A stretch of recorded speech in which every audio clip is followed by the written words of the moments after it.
आज की इस वीडियो में मैं आपको GT आर्केड एमुलेटर का एक लाइट वर्जन प्रोवाइड करने वाला हूं। इस एमुलेटर को आप लोग किसी भी लो एंड पीसी पे यूज कर सकते हो। ये एमुलेटर बेसिकली फ्री फायर के लिए परफेक्ट की मैपिंग एंड बेस्ट सेंसिटिविटी को भी सपोर्ट करता है। साथ ही इस एमुलेटर में fast emote and fast global के लिए मैक्रो जैसे एडवांस की मैपिंग ऑप्शंस भी देखने को मिल जाएंगे। आप इस एमुलेटर को Windows 7, Windows 8, 8.1, Windows 10 and Windows 11 पे इजीली रन कर सकते हो। जस्ट आपके ग्राफिक ड्राइवर्स अपडेटेड होने चाहिए जो OpenGL 2.0 को सपोर्ट करते हो। मैंने इस वीडियो में स्टेप बाय स्टेप बताया है कि आपने GT आर्केड एमुलेटर को कैसे सेटअप करना है। सो वीडियो को स्किप किए बगैर एंड तक लाजमी देखिएगा ताकि आपको इस तमाम प्रोसेस की अच्छी तरह से समझ आ सके। सो चलेंगे इस वीडियो स्टार्ट करते हैं।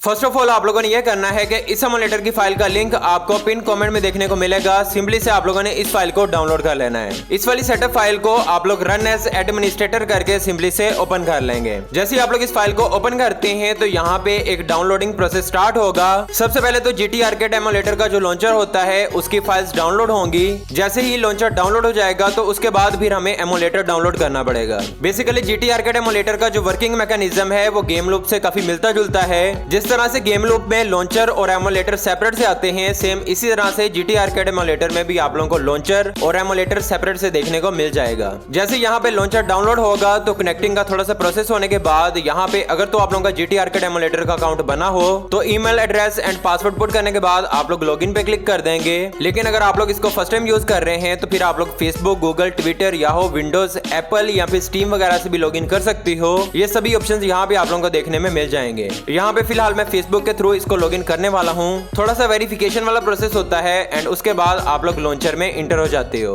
लॉन्चर में आने के बाद आप लोग जो एमुलेटर वाली टैब है इसको ओपन करेंगे एंड यहाँ पे इंस्टॉल वाला जो बटन है इसको प्रेस कर देंगे। बाय डिफॉल्ट ये आप लोगों की लोकल ड्राइव C में इंस्टॉल होगा। इंस्टॉल पे क्लिक करते ही यहाँ पे सबसे पहले तो ये एमुलेटर डाउनलोड होगा। जैसे ही इसकी सारी फाइल्स डाउनलोड हो जाएंगी तो साथ ही ये एमुलेटर इंस्टॉल होना भी स्टार्ट हो जाएगा। जैसे GT आर्केड एमुलेटर की इंस्टॉलेशन का प्रोसेस कंप्लीट होगा तो ये ऑटोमेटिकली लॉन्च हो जाता है और लॉन्च होने पे कुछ इस तरह का इंटरफेस आप लोगों को देखने में मिलेगा। साथ ही गाइस आप लोगों ने एक चीज याद रखनी है कि GT आर्केड एमुलेटर का ये जो लॉन्चर होता है इसको अगर आप लोग बंद भी कर देते हैं तो इससे आप लोगों का एमुलेटर बंद नहीं होता। एमुलेटर में इंटर होने के बाद सबसे पहले आप लोग आ जाएंगे इसकी एंड्रॉइड सेटिंग्स में। अगर GT आर्केड एमुलेटर में एंड्रॉइड वर्जन के बारे में बात की जाए तो ये बेसिकली एंड्रॉइड 7.1.2 को सपोर्ट करता है। एंड्रॉइड नगट होने की वजह से आप इस एमुलेटर पे फ्री फायर मैक्स के अलावा और भी जितनी भी एंड्रॉइड एप्स एंड गेम्स हैं उनको रन कर सकती हो। उसके बाद अगर आप एक्सेसिबिलिटी में आते हैं तो यहाँ से लार्ज माउस पॉइंटर को हम लोग ऑन कर देंगे। साथ ही ये जो टच एंड होल्ड डिले होता है इसको हम लोग शॉर्ट पे सेट कर देंगे। उसके बाद सेटिंग्स में बैक आने के बाद आप लोग सीधा आ जाएंगे एप्स वाले सेक्शन में। इस एमुलेटर में आप लोगों को प्ले स्टोर का ऑप्शन देखने को मिल जाता है। अगर तो आपके पास एक लो एंड पीसी है एंड आप लोग GT आर्केड एमुलेटर के थ्रू फ्री फायर को प्ले करना चाहते हो तो आप लोगों ने जरूर से प्ले स्टोर को डिसेबल कर देना है, क्योंकि अगर आप लोग इसको डिसेबल नहीं करेंगे तो फ्री फायर में इंटर होने के बाद ये प्ले स्टोर आप लोगों के बैकग्राउंड पे रन करके कुछ कैशे फाइल्स को जनरेट करेगा, जिनकी वजह से फ्री फायर में फिर आप लोगों को डिफरेंट टाइप की प्रॉब्लम्स आ सकती हैं। अगर आप इस एमुलेटर पे फ्री फायर के अलावा दूसरी एंड्रॉइड एप्स एंड गेम्स को रन करना चाहो तो फिर आप लोगों ने प्ले स्टोर डिसेबल नहीं करना, क्योंकि आप लोग प्ले स्टोर के थ्रू उन एप्स को डाउनलोड कर सकोगे। अभी हम लोग बात करेंगे GT आर्केड एमुलेटर की बेस्ट सेटिंग्स के बारे में फॉर लो एंड पीसी। सबसे पहले अगर आप लोग जनरल सेटिंग में आते हैं तो यहाँ पे एग्जिट दी एमुलेटर ऑप्शंस में आप लोग एग्जिट डायरेक्टली को चूज करेंगे। इस ऑप्शन को चूज करने से आप लोगों को ये फायदा होगा कि जब भी आप लोग एमुलेटर बंद करेंगे तो ये इस तरह से आप लोगों के सिस्टम ट्रे में मिनिमाइज नहीं होगा, बल्कि आप लोगों के बैकग्राउंड से भी बंद हो जाएगा। परफॉर्मेंस सेटिंग में आने के बाद यहाँ पे आप लोग कस्टम को चूज करेंगे एंड इस एमुलेटर को हम लोग 2 कोर्स और 2 GB रैम असाइन कर देंगे। अगर रेंडरिंग मोड के बारे में बात की जाए तो सिंपली से आप लोग इसको OpenGL पे सेट करेंगे। अगर गेम में एंटर होने के बाद आप लोगों को ग्राफिक्स से रिलेटेड कोई भी इशू आता है तो फिर आप लोगों ने इसको स्पीड यानी कि डायरेक्ट एक्स पे सेट कर देना है। रेजोल्यूशन सेटिंग में आप लोग कस्टम को चूज करने के बाद अपने पीसी के अकॉर्डिंग कोई भी रेजोल्यूशन यहाँ पे डिफाइन कर सकते हो। अगर आपके पास एक लो एंड पीसी है तो आप लोगों ने कोशिश करनी है कि जो कम से कम रेजोल्यूशन वैल्यू है उसको आप लोग चूज करो। DPI वैल्यू हम लोग 240 ही रखेंगे। अगर इंटरफेस सेटिंग में आते हैं तो यहाँ पे माउस के लिए आप लोगों को काफी सारे कर्सर्स देखने को मिल जाते हैं। इनमें से कोई भी एक कर्सर आप लोग अपनी रिक्वायरमेंट के हिसाब से चूज कर लेंगे। साथ ही टूल बार पे जितने भी आइकन्स आप लोगों के पास देखने को मिलते हैं, अगर आप लोग इनकी अरेंजमेंट को चेंज करना चाहते हैं तो इनकी पोजीशन को आप लोग टूल बार पे चेंज भी कर सकते हो। साउंड सेटिंग में आने के बाद यहाँ से सिंपली से आप लोग speakers, real tech high definition audio को चूज करेंगे,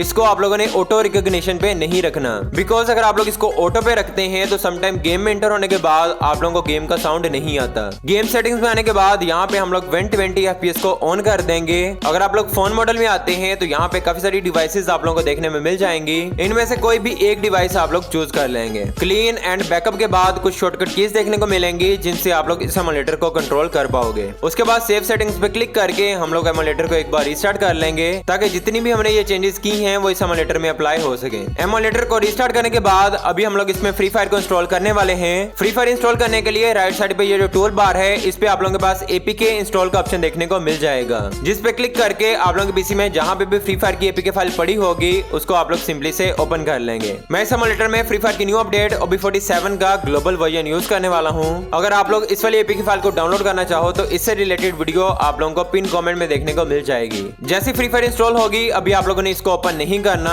अगर तो आपका फ्री फायर का अकाउंट गूगल पे बना हो तो सिंपली से आप लोग इसको एंड्रॉइड सेटिंग्स में जाके ऐड कर देंगे। But on the other hand अगर आप लोगों का फ्री फायर का अकाउंट फेसबुक पे बना हो तो सिंपली से इस एमुलेटर में आप लोगों को फेसबुक की जो एपीके फाइल है वो प्री इंस्टॉल्ड देखने को मिल जाएगी। फेसबुक ऐप को ओपन करने के बाद आपके फेसबुक अकाउंट की जो भी इन्फॉर्मेशन यहाँ पे रिक्वायर्ड होगी वो पुट करने के बाद लॉगिन पे क्लिक कर देंगे। फेसबुक आईडी को लॉगिन करने के बाद फेसबुक ऐप आप लोग सिंपली से बंद करेंगे एंड फ्री फायर को ओपन कर लेंगे। इस एमुलेटर में आप लोगों को फ्री फायर से रिलेटेड कोई भी एरर देखने को नहीं मिलेगा, ना तो आप लोगों के पास ब्लैक स्क्रीन आएगी और ना ही गेम आप लोगों की कहीं पे भी स्ट्रक होगी। सो गाइस जब तक फ्री फायर ओपन होती है, जिन लोगों ने अब तक वीडियो को लाइक नहीं किया वीडियो को लाइक कर देना, और आप लोगों में से जितने भी लोग चैनल पे न्यू हो तो चैनल को सब्सक्राइब करके बेल आइकन को ऑल पे सेट कर देना। ऑलराइट गाइस, यहाँ पे फ्री फायर में एंटर होने के बाद अगर आप लोग मोर पे क्लिक करते हैं तो यहाँ पे वीके एंड गूगल दोनों ऑप्शन देखने को मिलेंगे। साथ ही अगर आप लोग साइन इन विद फेसबुक पे क्लिक करते हैं तो फेसबुक ऐप में रीडायरेक्ट होने के बाद आप लोगों की फेसबुक की आईडी यहाँ पे विदाउट एनी एरर लॉगिन हो जाएगी। फ्री फायर में एंटर होने के बाद सेम उसी तरह से आप लोग डाउनलोड सेंटर में जाएंगे और उसी वाले एक्सपेंशन पैक को डाउनलोड करेंगे जितने आइटम्स आप लोगों ने इक्विप किए होंगे। अभी अगर इस एमुलेटर में की मैपिंग के बारे में बात की जाए तो की मैपिंग के लिए सिंपली से आप लोगों को टूल बार पे एक की सेट का ऑप्शन देखने को मिलेगा, जिस पे क्लिक करने के बाद आप लोगों के पास यहाँ पे GT Arcade एमुलेटर की मैपिंग ओपन हो जाएगी। कीज को आप लोग अपनी रिक्वायरमेंट के हिसाब से ऊपर नीचे करके जैसे भी एडजस्ट करना चाहते हो एडजस्ट कर सकते हो।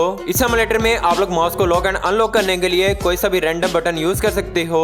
मैं मोस्टली कंट्रोल बटन को यूज करता हूं तो यहाँ पे हम लोग कंट्रोल की को असाइन कर लेंगे। साथ ही इस बटन की जो सेंसिटिविटी वैल्यू होगी उसको आप लोगों ने 25 से 30 के दरमियान में रखना है। लेफ्ट क्लिक को आप लोग as a fire button use करेंगे and right mouse click button से आप लोग स्कोप को कंट्रोल कर पाओगे। अगर तो आप चाहते हैं कि कीज आप लोगों के पास स्क्रीन पे विजिबल हो तो आप लोग इसकी ओपेसिटी को अगर बिल्कुल फुल कर देते हैं तो कीज आप लोगों के पास स्क्रीन पे शो होना स्टार्ट हो जाएंगी। अगर आप लोग इन कीज को हाइड करना चाहते हैं तो ओपेसिटी को आप लोग 0 कर देंगे, जिससे कीज आप लोगों के पास स्क्रीन पे नजर नहीं आएंगी। So that is all for today video. फिर भी गाइस अगर आप लोगों का कोई भी क्वेश्चन हो या अगर आप लोगों को कोई भी चीज समझ ना आई हो तो आप लोग नीचे कमेंट करके पूछ सकते हो। मैं कोशिश करूंगा कि आप लोगों के हर कमेंट का टाइमली आंसर कर सकूं। सो गाइस अगर आप लोगों को वीडियो अच्छी लगी हो तो वीडियो को लाइक कर देना, और अगर आप लोग चैनल पे न्यू हो तो चैनल को सब्सक्राइब करके बेल आइकन को ऑल पे सेट कर देना। मिलते हैं फिर इंशाल्लाह नेक्स्ट वीडियो में, तब तक के लिए अल्लाह हाफिज।